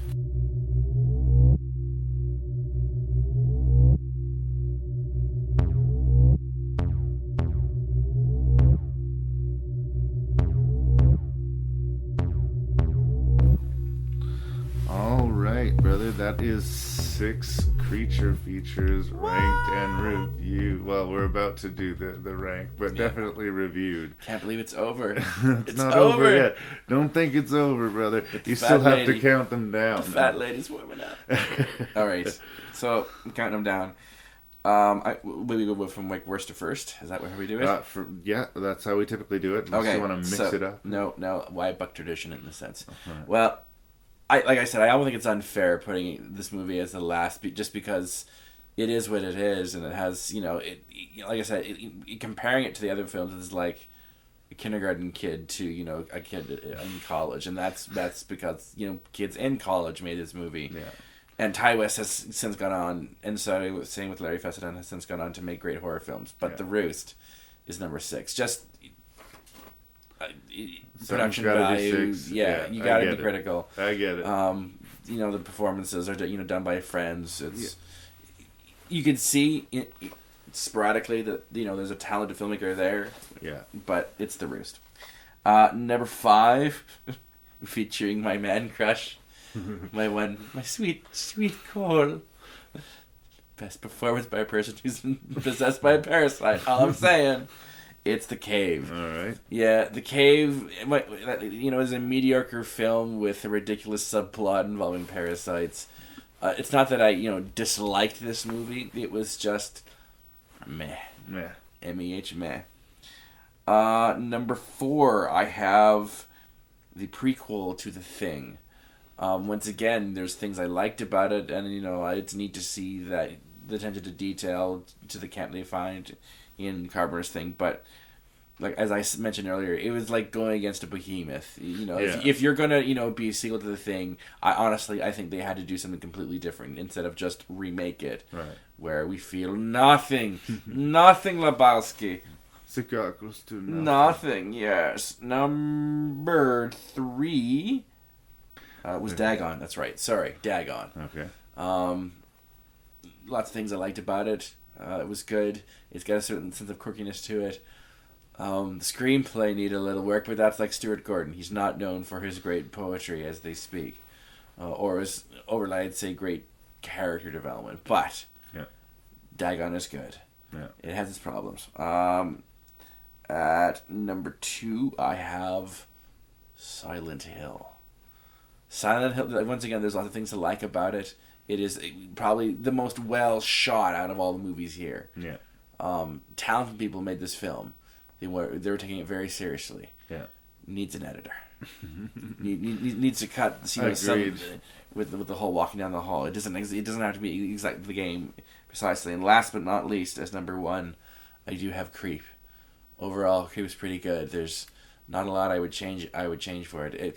It keeps it simple, stupid. Yeah. It really does. It doesn't have to be deep before. You don't have to explain your monster a whole lot. In fact, usually the less you know about it, the better. It uses, its environment quite well. It's always nice to see Frankie Portanti run. Yeah, and she does a lot of it. I say. Yeah, no, she's typecast. She's good. For her Creep, ability to out of that bunch, I think, is probably the best. Well, doesn't reinvent the wheel. Yeah, but it's good. I am too like a great fan of Christopher Smith, so I definitely like that choice. Yeah. Like for a while there, while you were doing the list, I was thinking this is the episode. Episode 18 is going to be the episode where we're all in alignment again. Yeah. It's been since I believe episode 3 was the only episode so far where someone went 6 for 6. And really? We didn't get there. I thought we did that with werewolves. No, we didn't match 100%. Really? No, okay. We didn't. We were very close, but Wolfen screwed it up. Okay, Number 6 in my list, I agree, is The Roost. Yeah. And I do agree that it's just outmatched by both, the production value and the just experience of the people involved. Yeah. It is a curio for hardcore horror geeks like myself. Yeah. But for most people, I think that they will find it amateur. They'll turn it off in the first 10 minutes. Especially with that overlong Tom tracking Noonan, shot. Tom Noonan tries to get some giggles out of you, and I do like his weird twitchy game that he does, but he's going to be used to much better effect in House of the Devil, and I think you're much better suited to just watch House of the Devil again than go back to the Roost. I think it's more interesting to look forward to what Ty West will bring than to look into his backyard, back catalog too difficult. The Cave, I agree, would be my number 5 pick, and it's just an instantly forgettable creature feature, and that's its sort of biggest sin. I think we were quite hard on it, but it's not outright terrible. No, it's not. It's not. Just pretty bland, kind of a flavorless. It'll pass over you, and you will feel nothing. Yeah, it's not. It doesn't outrage me, but it leaves no impression. Yeah. So there it was. Number 4, The Thing, 2010. The intentions were good, and it was a good kick at the can. It was crushed under the weight of the shadow of the original, and it was an almost impossible task. And they tried, and it's interesting, but I think for diehard Thing fans, you have to see it. But beyond that, if you can detach yourself and just watch it as a creature feature, it's fairly diverting. But under the shadow of the original Thing, it's a tough sell. And down to number 3, that's where I put Silent Hill. Again, a visually astounding movie, rich in production values, but too long and a little melodramatic at times, and a little clumsy in its delivery of information and exposition. So there it was. Controversially, and I will understand if anything in my list makes you cry bullshit, will be this. Okay. Number 2 is where I put Creep. Okay. Okay. I think it's a really well constructed thriller. I really like the creature. The sort of torture porny sequence in the abortion clinic, underground creepy clinic, is a sort of sequence that in another movie would have really turned me off the film. But as perverse as it sounds, the movie earns it. Okay. There are moments of levity and lightness that they put into the movie, and sometimes that can be a miscue. But everything is juggled quite well here, and you can see the talent that is Christopher Smith, and he would follow through with that in subsequent work. So, yay, Creep number 2. My lists are intensely personal sometimes, and the reason I'm going to put Dagon number 1 in my creature feature is it's sort of the mid-range represented. We have like big budget monster movies like The Thing and Silent Hill, and we have the tiny budget monster movies like The Roost and Creep, and I think Dagon sort of fits snugly in the middle. And we have sort of a great swath of creatures we see here. All the townsfolk in the movie are sort of turning into these sea creatures, these squid monsters, and we get a rich variety of creatures that I have not seen before. I love the fact that I don't know where this movie is going when I watch it, or I know the basic structure of the story, but scene to scene, I don't know what I'm going to be subjected to. It takes turns that you thought were going to go a certain way. I'll give it that. Like you thought for sure that the heroine would be saved at the end, and then I'll give you that. And it keeps you on your toes in that way. You do have to look past a lot of things, and I do think people will disagree with Dagon as number 1 because of the dubbing and because of some of that bad CGI. But because I can't really think of an attempt at an H.P. Lovecraft adaptation that comes as close to the mark as getting it as Dagon, I gotta give it high praise. And I am a fan of Stuart Gordon, and I am a fan of his sort of direct approach, his honest sort of approach to filmmaking. He doesn't always hit it out of the park, but if he wants to keep on adapting H.P. Lovecraft, I will be first in line to watch more.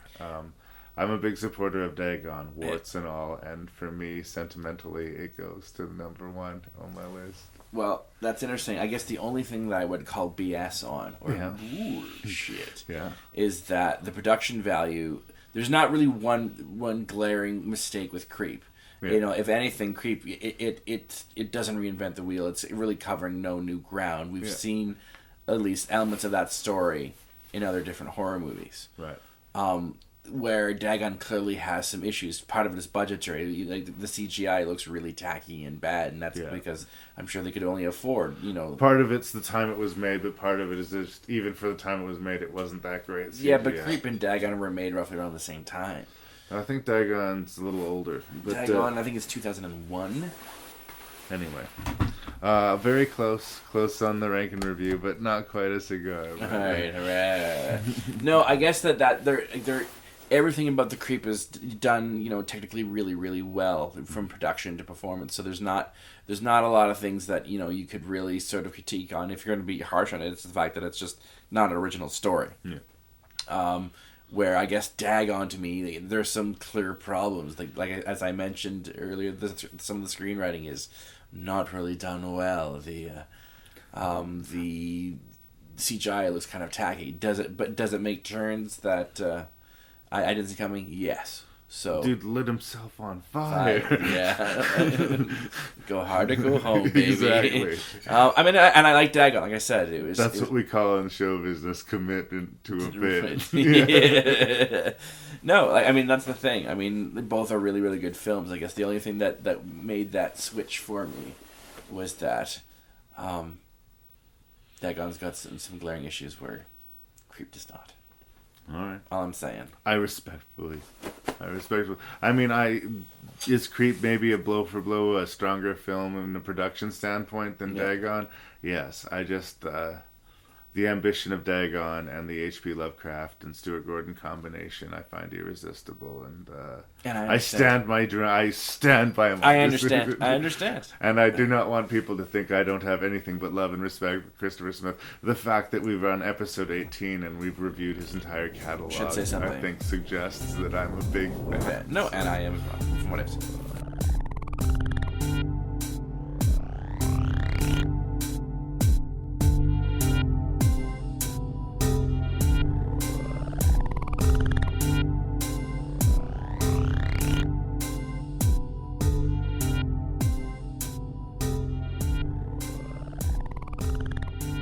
Now that I've completely blown out the speakers there, it is time for the Jerry Awards. Awesome. We've taken almost 48-hour intermission between the. Well, some things happened since we come back. Christmas being one of them. I like my new iPad. Yeah, well done. Right. So we have 4 awards to give out. I will give you the nominations. You get to pick the winner. Sweet. So without further ado, what the fuck moment? Yeah. The moment of the movies, of these 6 movies that really made you go, what the fuck am I watching? Either in a bad or good way. So I have the attempted rape sequence in Creep. Yeah. And an already fairly perilous movie. This is another another trap that is almost stepped in. Yeah. I have the nurses sequence in Silent Hill where these weird blind nurse creatures armed with hooks and scalpels and whatnot. Instead of hands. Yeah. There's a weird sort of dance movement art piece sort of vibe to it, but it's really well executed. It's a pretty creepy idea that's well executed. The whole rescue fail sequence we're gonna call in Dagon, where the lady the lady is in dire jeopardy. She's stripped naked and put on the altar, and they're gonna come in and save her, right? No. And last but not least, kill me. Yes, please kill me. We have the entire presence of Tom Noonan in the Roost as a what the fuck moment. Again, it feels like an afterthought to me. Whether or not it is, I don't know, but it sure feels like it is. Yeah. What is the biggest what the fuck moment of those 6 creature features for you? Wow, so many to choose from. What the fuck moment? I've stumped you. You're stumped. Well, I'm just deciding whether they make the what the fuck moment either a really shitty what the fuck or a really good what the fuck, because, I'm gonna probably have to say the nurse's sequence in Silent Hill, because it is just generally creepy and well made. It was the idea alone that it's pretty creepy, but it's a well done choreographed scene. So I'm gonna have to say Nurse in Silent Hill, that nurse sequence. But a very close Tom Noonan. Just because it's sort of like, why are you here? I know why you're here, but really. The off talked about Tom Noonan in this podcast. Yeah. This is not his finest hour here. I know. And it's just that opening shot goes on what I felt was forever. It's still going on. Yeah. The best death of these 6 movies. Yeah. I have Piper Perabo in The Cave. Yeah, best part of the movie. Much talked about the sequence where she does the... climbing and jumping in the cave. She does spelunk. Yeah. I have the face split in The Thing, where, well, I guess it's where one guy sort of gets melted into another guy. Yes. But it basically shows us the ruined, burnt, frozen husk that we see in John Carpenter's Thing, how that thing came to be. Yeah. That moment in there. We have the woman having her flesh pretty much entirely removed by this creature, this pyramid creature in Silent Hill. Yes. It was a fairly memorable moment. Yes, and I mean, you knew she was going to die, but just not that particular way. It was kind of like, wow! Yeah, I think the only thing that takes teeth out of that moment is that we don't really know that character. Yeah, that's the only thing. If that had happened to a character we knew, it would have been honestly, if Laurie Holden would have died that way, that would have just elevated the movie tenfold, because it's like, whoa! Well, speaking of Laurie Holden, I have her listed here. Spoilers for Best Death in Silent Hill. She dies by fire rather badly. Yeah, it's painful. Yeah. And then we have the also discussed abortion murder in Creep. Yeah. Which is probably the most uncomfortable moment in or sequence in that whole. Yeah, and there's a couple of uncomfortable moments in that movie. So. And we have the skull peel in Dagon. Yeah. Where we have the old fellow who's responsible for a whole lot of exposition in the movie. Yeah. Gets caught by this evil fellow who enjoys torturing and literally has his head peeled while he's alive. Yeah. An impressive feat in practical effects, if nothing else. Lee Beckmann, what was the best death of these 6 movies? Well, has anyone else done a tie? I know we did last time with werewolves. It has happened before. Okay, well, I'm going to do another one. I'm sorry. Right. Because there's 2 really good deaths that involve a lot of flesh ripping. And when I both saw them, kind of went, holy fuck. It's ironic that one is rather quick and the other one takes a little bit longer and earns its brutality. I'm going to have to do a tie between the skull ripping or even just the head ripping removing of the flesh sequence in Dagon, because really... that's the money shot right there. That's when you really... Well, I mean, the movie's already been weird and bonkers, but that's when you know you're watching something that was made by someone who is really off their rocker. Yeah. They thought of it. They planned it and they executed. And then that sequence, that death in Silent Hill, where Triangle Man, whatever you want to call it, walks up to that sort of crazy, sad, mad woman, and... her entire bodysuit is removed from herself. Rends her entire flesh from her body, basically leaves them in one fell swoop, and like the blood is sprayed. Skeleton behind almost. And then the blood sort of like sprays into the church, if I'm not mistaken. Yeah. It's like whoosh, woo. It is a shocking moment. It is. Yeah. It is, in a movie that was already full of very disturbing graphic violence as well. So I'm gonna have to do a tie. It's all right. Yeah. Silent Hill and Dagon tying for best death sequences. Yes. All right, performances by an actor not Cole Hauser. Yay, Cole Hauser. No, I can't obviously give this word to Cole Hauser because... nobody can compete with that dimple chin. Oh, God, that chin makes me all wet. Did I say that out loud?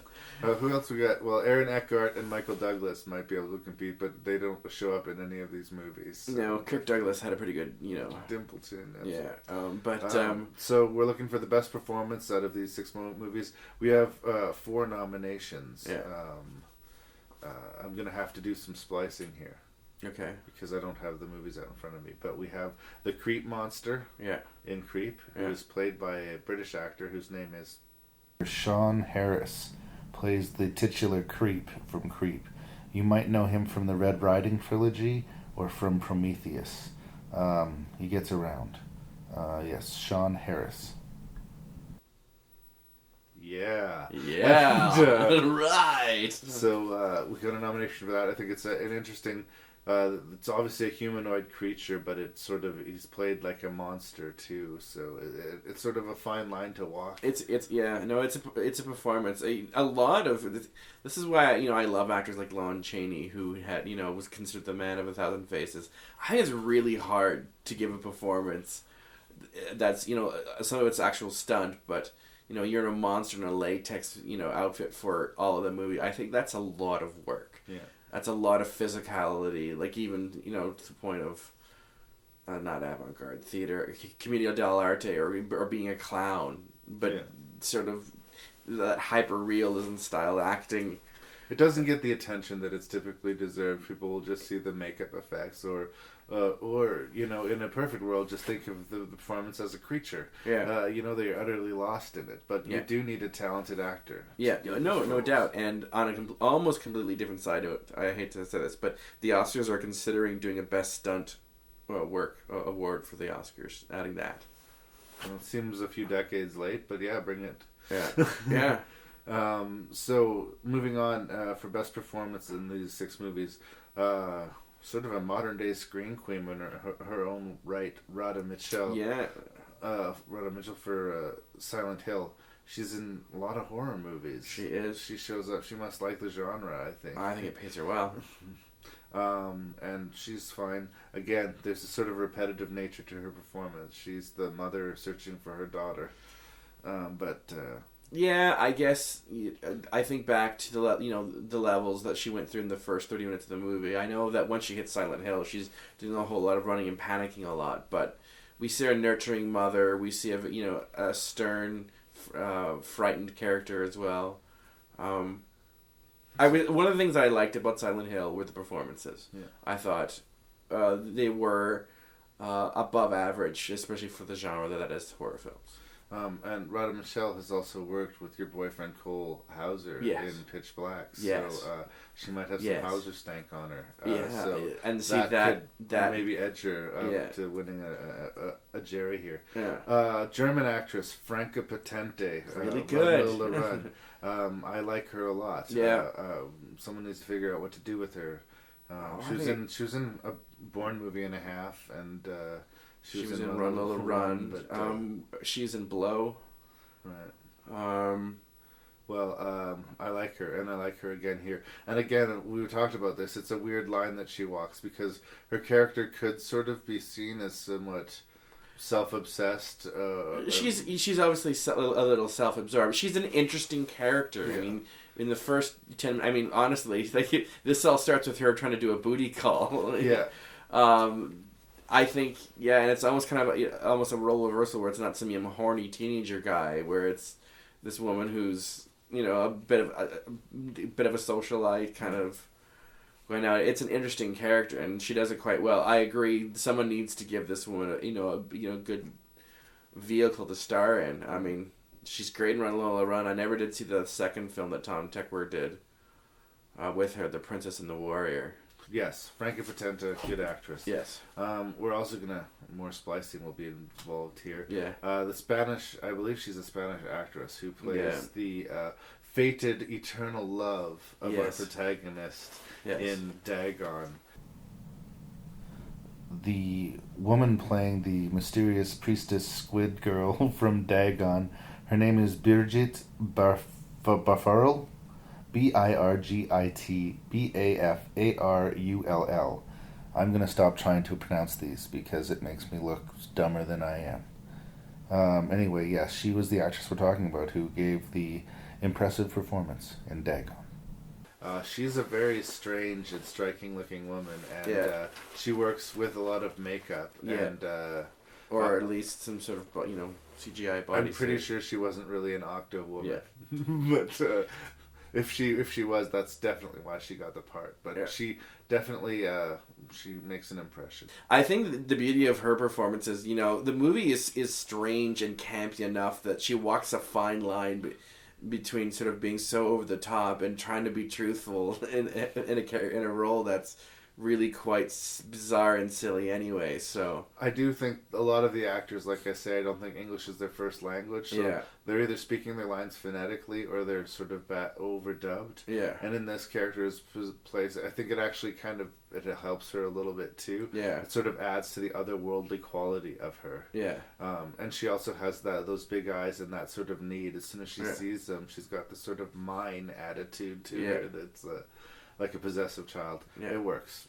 Anyway, so those are our nominations. We have 3 actresses and 1 actor. See, we go for the best performance. You don't have to be a swinging dick to win a Jerry. Who gave the best performance? That's really tough because I almost want to call a tie, but I'm going to call just one winner. I want to do a runner-up.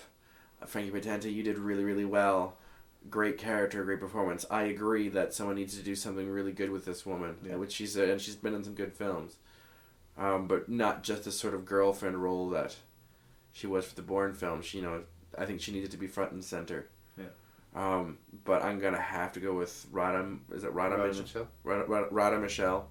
I like the journey of this character. I love the fact that she goes through all the, she makes some interesting choices on the back, really kidnapping the child, if you want to go and call it.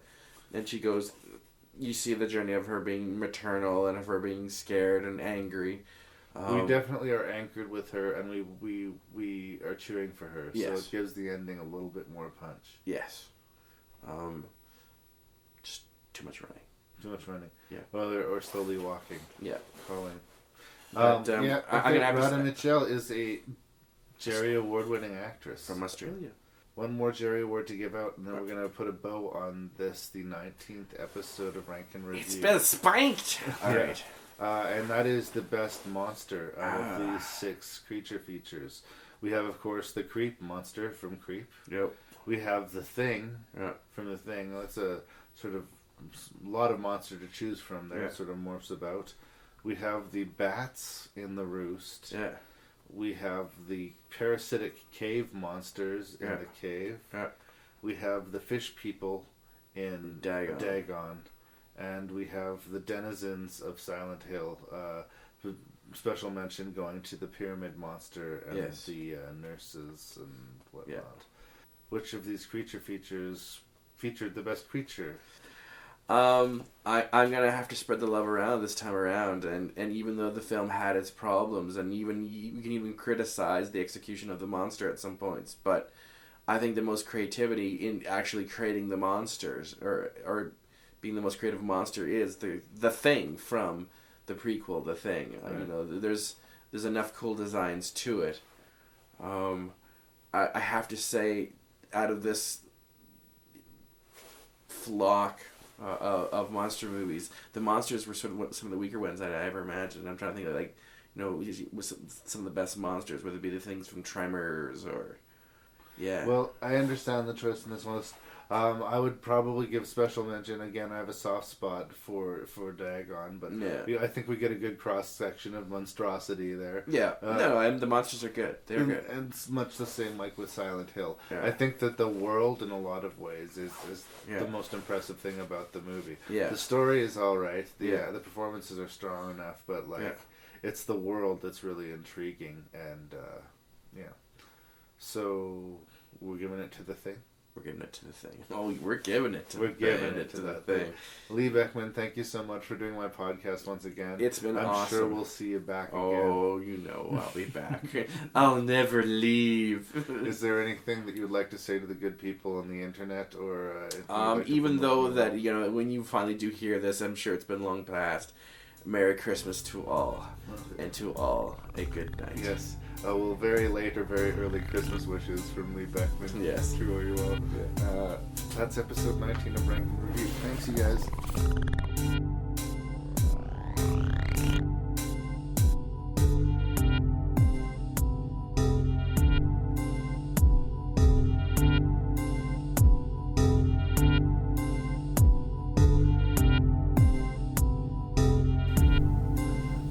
And that, ladies and gentlemen, is episode 19 of RankNReview.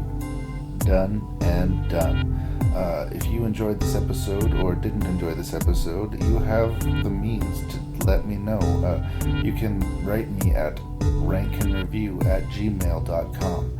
That's RankNReview@gmail.com. Let me know what you like, what you don't like, what you'd like to see, what you wouldn't like to see. In the meantime, my name's Larry Parsons. I'm your host and random Canadian, and thank you so much for listening.